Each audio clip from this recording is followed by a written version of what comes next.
Assalamu alaikum everyone. I am Musna Mukhtar from Snowman Publishers, and today we are going to talk about page number 105 of Knowledge Wheel English series.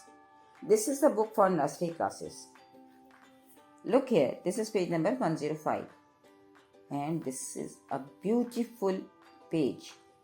It's beautifully illustrated, और जिस तरह ये page develop है या illustrate किया गया है वो बच्चों के इंटरेस्ट को बहुत ज़्यादा डेवलप करेगा. So this is all about letter Z. तो हमें सबसे पहले बच्चों को जो है लेटर जेड का शेप बताना है और मोटिवेट करना है. अच्छा, मोटिवेट करते वक्त आप इस पेज को तो बच्चों को जब दिखाएंगे तो एक्चुअली तो बच्चों का इंटरेस्ट खुद ब खुद डेवलप हो जाएगा, क्योंकि बच्चे एनिमल्स में बहुत इंटरेस्ट लेते हैं.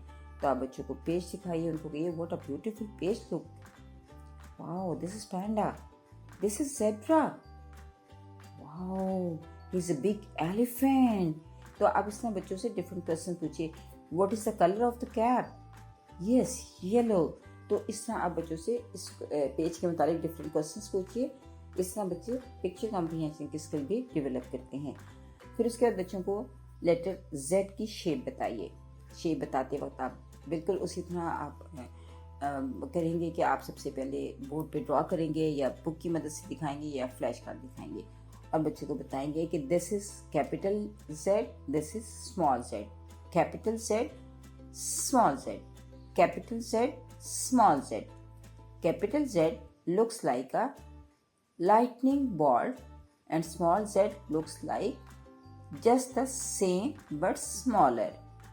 Capital Z looks like a lightning bolt and small z looks just the same but smaller.